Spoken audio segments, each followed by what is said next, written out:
And now, it's time for another Dice Tower review with Tom Vasel. Alright, let's look at this. Here, if I focus up on this box here and show you the box here, this is pretty cool looking. Now, if you're a gamer, you'll say, well, how do you put that on the shelf? But for most people, they look at this box and they look at the cute penguin that is on the box, and they're going to say to themselves, you know, why? This is awesome. Then you read the rules, and you're like, wow, there's some really interesting ideas.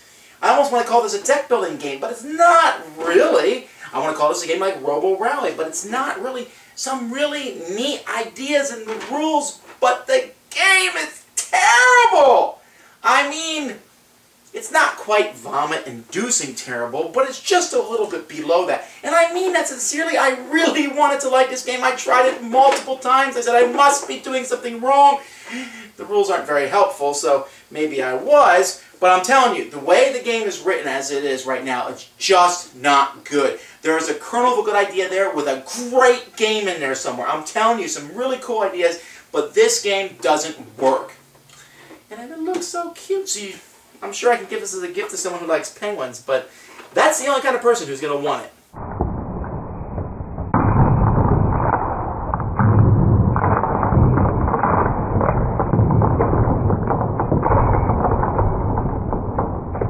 It saddens me even now as I play this game that I have to go over all the problems it has, because it has such a neat idea to it. At the beginning of the game, players are going to draw cards from a deck that show them which piece to put out next. And they're going to be attaching these pieces together so that it forms this connected ice flow. So, let's quickly put this together. It's no big deal. The trash cans on here are just here so that players you can't move through those. And the fish there are things that you're going to desperately need. Once this is done, players are going to take turns putting their penguins all over the board in different spots. You're probably going to want to put them on top of fish, unlike what I was doing. So all the spots with fish are going to be taken first, and then the unlucky people are going to not be on fish. Then we come into what's going to basically be a deck building style game. See, each player is going to get a certain amount of cards that are in their color that they're going to be using over the course of the game. And these cards are going to allow them to do special actions, like move the penguins around or to get different points and such. But at the same time, this is going to be shrinking.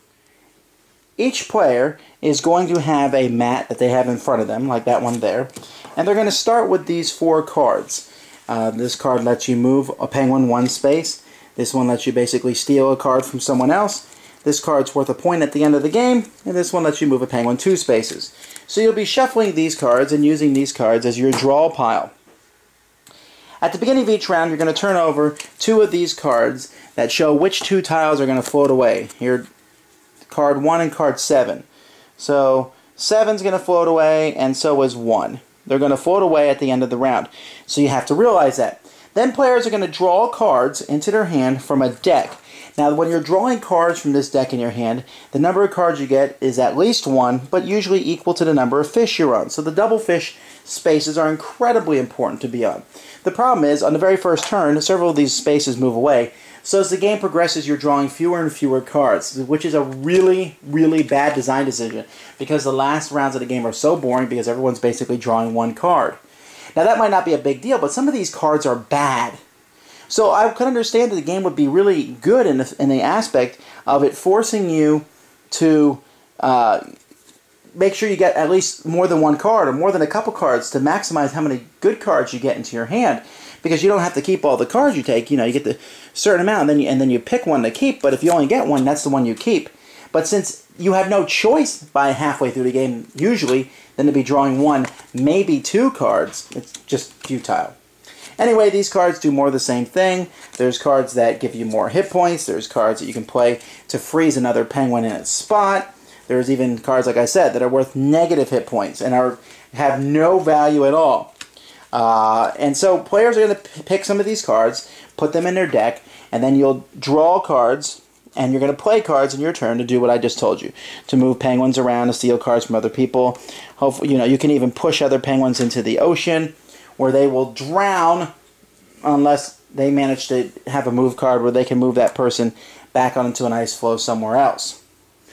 And so penguins are moving around. At the end of each round, these 2 tiles then would float away. Anybody on them drowns. If you have someone who drowns, not drowns, the game's too nice for that, they go back to your ice floe, and you can discard a point card from your hand to get them back in the game if you want. Nah, it's probably not worth it. So the game progresses, but there's another annoying thing about the game. Each player gets one of these cards at the beginning of each round. One player gets to go first, another player goes second, third, and fourth. And this one here, whoever has the bear card, they lose 1 card on their turn. So they play with 1 less card rather than everybody else. While whoever has the bird plays with 1 extra card. Whoever has this card gets 3 points if they have it at the end of the game. Well, guess what? That's set. It's so annoying. That is so dreadfully annoying. This card is set by whoever draws it at the beginning. Alright, I'm starting to get annoyed.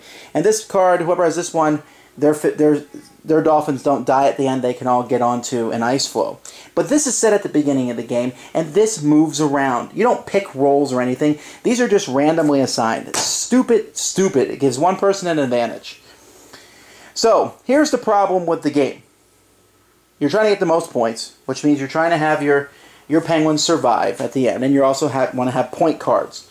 Those are the 2 things that add up, and you put those together, and whoever has the most points at the end of the game is the winner. Okay, each penguin left on the thing is worth 4 points.